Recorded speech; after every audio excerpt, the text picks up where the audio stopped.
Wala naman siyang reklamo. Noong kami ay nagkausap, wala siyang reklamo. Pero noong nakausap niya yung kapatid namin, si Miss Veronica, ay nabanggit niya na sumasakit yung kanyang ulo. I-report na rin yun ni Gilino sa mga abogado para gawa ng paraan kung ano ba kailangan gawin. What's your Christmas wish?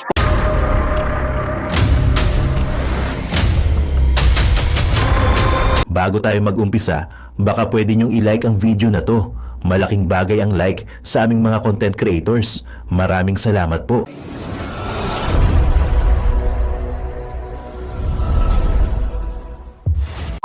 Ilang na po ang araw ni Tito Sotto bilang Senate President. Yan po ang kanyang kinakatakot mga kareaksyon. Ito mga kareaksyon, pakinggan po ninyo. Palagay ko totoo po ito mga kareaksyon eh. Dahil unang-una mga kareaksyon, marami po sa mga senador na disagree po sa pagpapakidnap na naman sa kay Bato de la Rosa.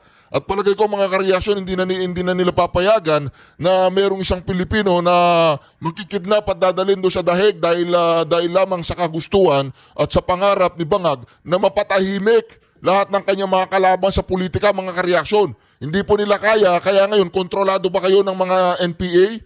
Kontrolado ba kayo ng mga komunista, mga dilawan, saka mga pinklawan?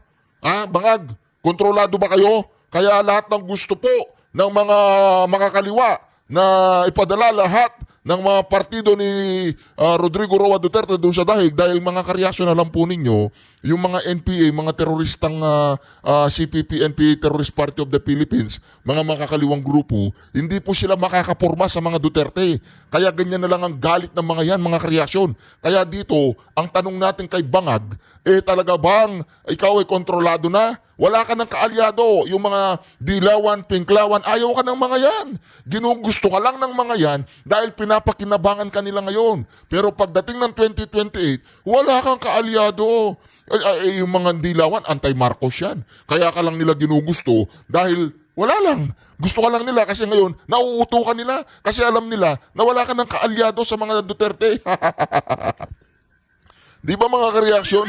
Kaya naman, feeling siguro ni Bangag, ay marami siyang kakampi ngayon.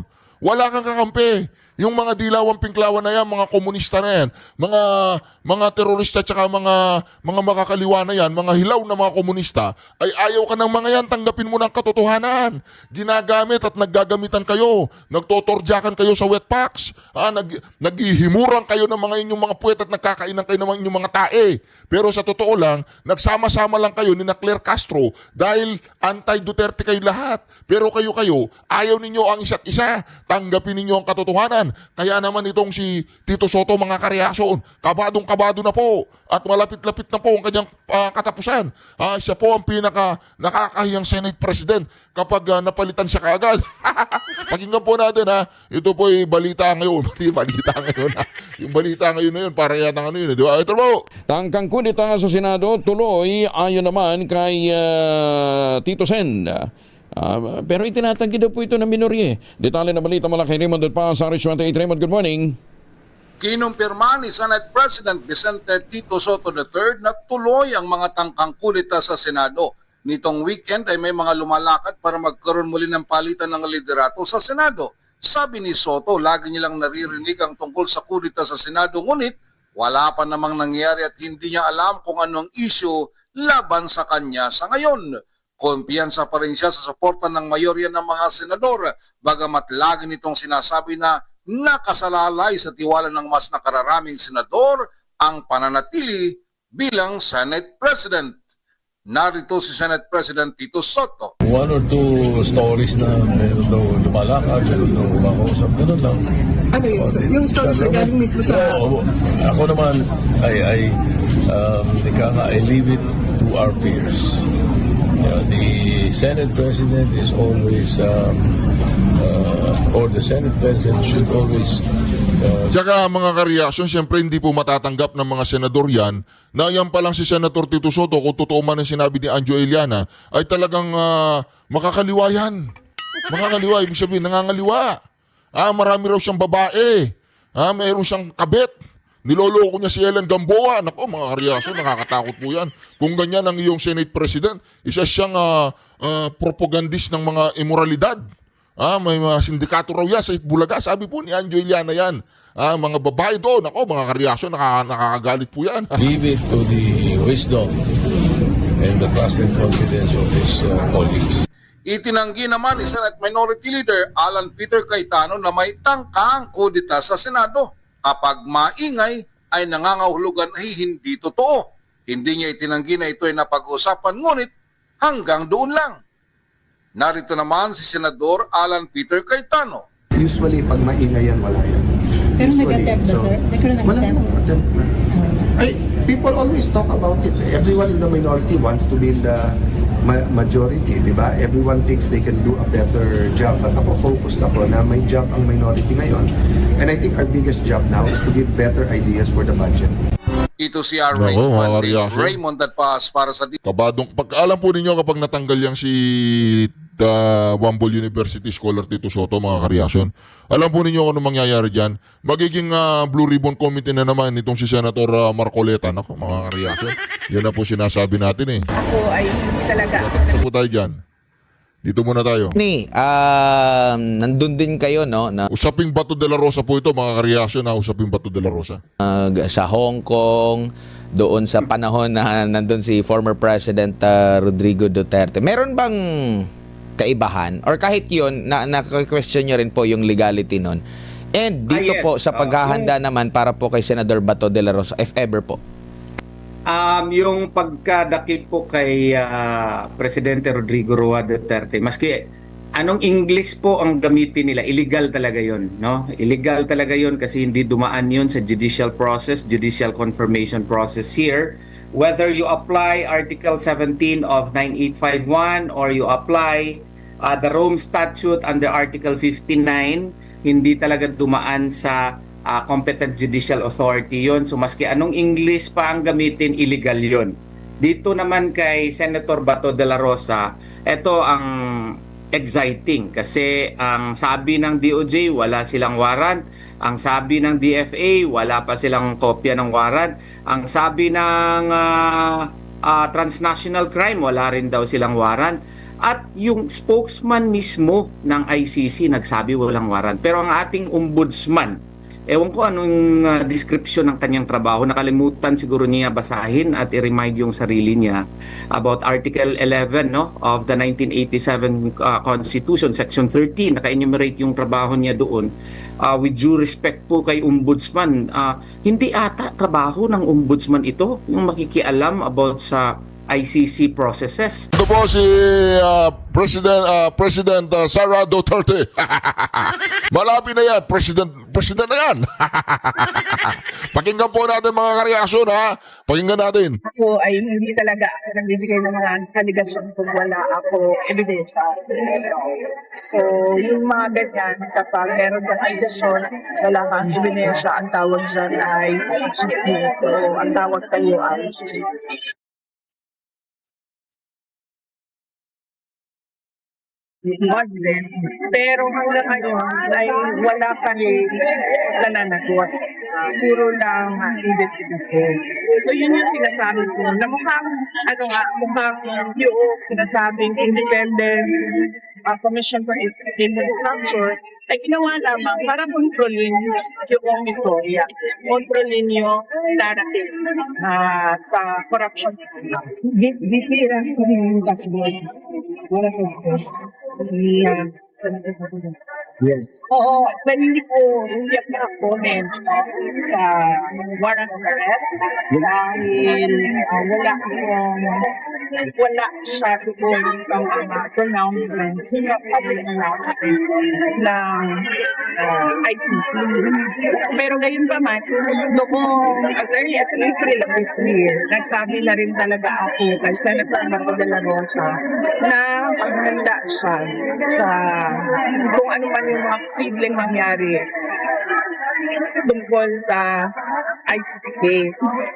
At ang sinabi ko sa kanya din na ang paghahanda niya magsisimula sa pagpili niya ng isang international law expert, mayroong experience sa ICC na abogado, para nabibigyan siya ng advice kung ano yung dapat niyang law. Dito may investigation na yun sa mga Cebu province, mga mayors, mga officials doon. Kasi nakalib sila during the kasagsagan ng bagyong Makuha. Ano action? Antayin natin, no? Yes. Antayin natin, no, kung ano yung action ng Department of Interior and Local Government dahil yung ahensya na kung saan under ating, nakapailalim ang ating local government. So, dapat meron silang saktong sagot, no? Kung bakit wala sila doon sa kanilang area of responsibility o bagyo. Lalo pati, pag ikaw ay governor or mayor, ikaw yung local chief executive. Ibig sabihin nun, ikaw yung head ng disaster council. So, kasama doon sa trabaho mo yung paghahanda ng disaster council. Vice, yung reaction ng grupo nito, yung pagtuwa kasi nito ng Bato, what is your reaction regarding with that? Yung reaction ng grupo natin, yung PDP Laban, what is the reaction about this? Sa Wara na Barres. Yes, hindi kasi po ako member ng PDP Laban. So, hindi ko alam kung ano yung action ng partido. Pero noong narinig ko yung chismis na gano'n nga, meron pa sa balita, meron tayong mga opisyal dito sa ating bayan na nagsasabi na merong warrant of arrest, ay minessage ko siya at nakausap ko ang kanyang anak, si Maki de la Rosa. At sinabi ko kay Maki na kung interesado man na si Senator Bato de la Rosa na abogado ay marirecommend sa kanya na isang British counsel doon based sa England, doon international law. BP sabi niya ng dito na sinansyida kayo ni Pongkulo, yung Chavit Simpson nga sa disabilitation flat sa government and reaction. Kasi yung mga ganyan na kung napapansin nyo, ako ay hindi talaga ako nagbibigay ng mga kaligasyon kung wala ako ebidensya. So, yung mga ganyan, kapag meron kang kaligasyon, wala kang ebidensya, ang tawag dyan ay chismis. So, ang tawag sa iyo ay chismis. BP sabi din na Bayan Party List na nagsabi ka sila sa Office of the Ombudsman na ng request sa saan ng President and Vice President. Are you willing to disclose your statement? Nandun naman na yung request at yung expect ko ay ibigay sa kanila ng ombudsman dahil kasama naman din yan sa narrative ng mga yellow, ng mga pink, ng akbayan, ng makabayan, at ng Marcos administration, yung paghahabol sa akin. In fact, doon sa impeachment complaint, makikita nyo, na isa doon sa articles of impeachment ay ang aking salin. So, hindi mahirap sa kanila na kunin yung salin. Kailan ka babalik doon sa last week hindi ko lang, basta before lumating ang nagkausap kami pagkatapos ng bagyong bago lumating ang bagyong Uwan. Nagkausap kami dahil bigyan ko na ng update at ang pagbisita ko sa Hague ay wala pang petsa. Nandun ngayon sa Hague ay ang aming kapatid na aming kuya, Congressman Pulong Duterte. At ang susunod doon ay ang kanyang anak, ang aming Congressman sa 2nd District. Siya ang kapalit. health condition. Wala naman siyang reklamo. Noong kami ay nagkausap, wala siyang reklamo. Pero noong nakausap niya yung kapatid namin, si Miss Veronica, ay nabanggit niya na sumasakit yung kanyang ulo. So, i-report na rin yun ni Gino sa mga abogado para doon ang kanaan. Ano ba kailangan doon? What's your Christmas wish po for the President? President Marcos? tayo. Last question. Wala po talaga. Disaster response ng Office of the Vice President. Disaster response. Yes. Nakulang ako na lista mo, Doc Liz, para dito, on the lighter side. Yung disaster response ng Office of the Vice President, meron po kami satellite office sa Panay and Negros Island.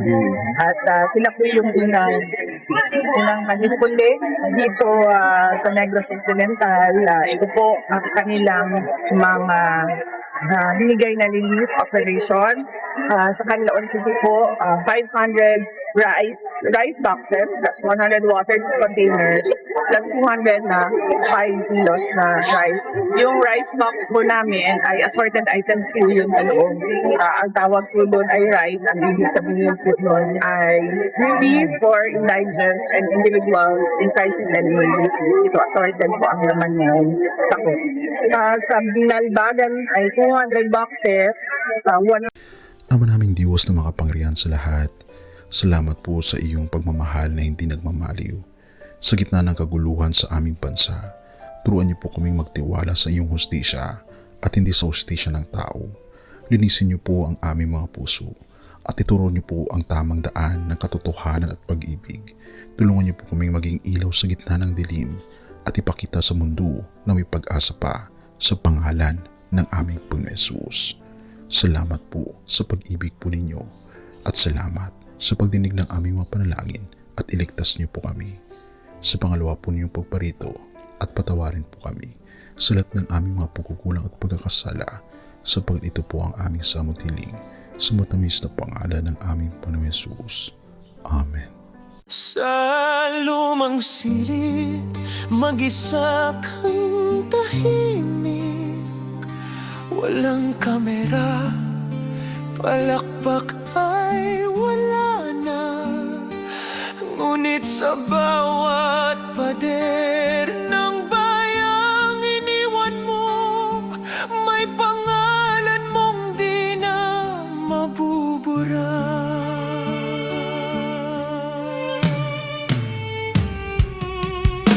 Minsan kang naging balikat ng mahihina, kalaban ng takot, kakampi ng masa.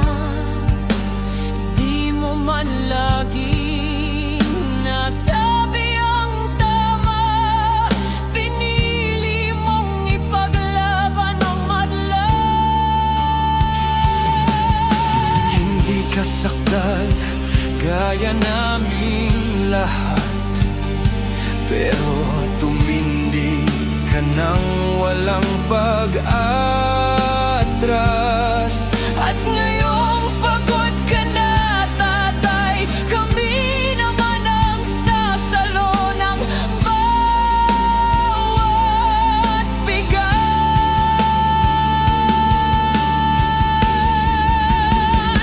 Hanggang sa dulo, ikaw ay mahal.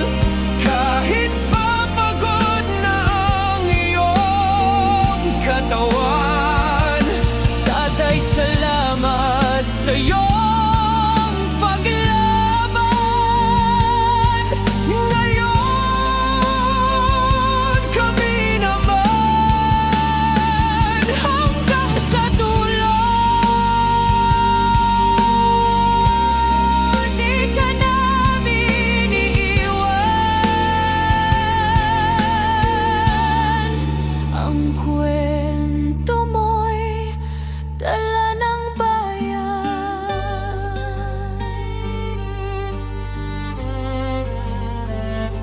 Tahimik ka na sa mga batikos, wala nang tugon, wala nang galit, pero sa mata ng mga maralita, naroon pa rin ang tapat mong alaala. Marami mang di nakaintindi, marami pa rin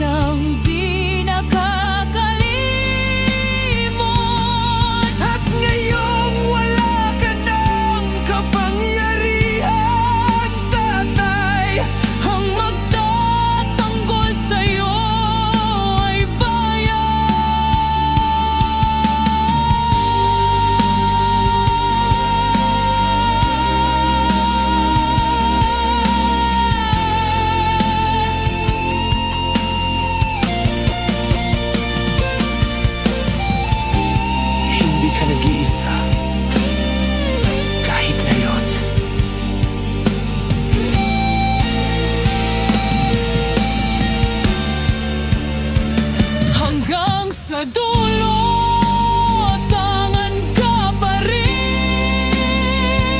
sa puso ng batang minsan mong pinakain. Hanggang sa dulo, di ka nag-iisa.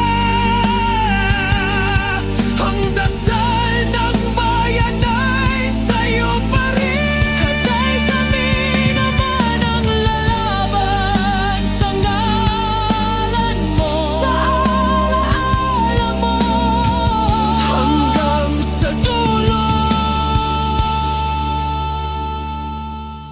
dalangin ka ng puso ng masa.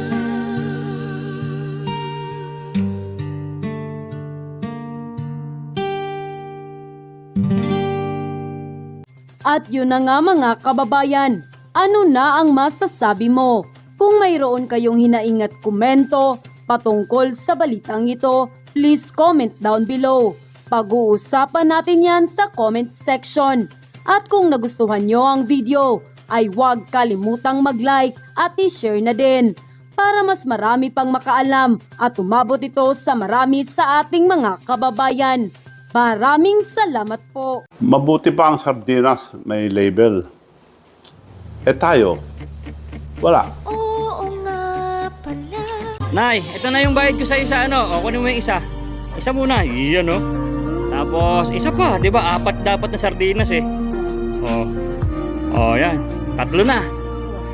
Pang-4 na sardinas. O, okay na.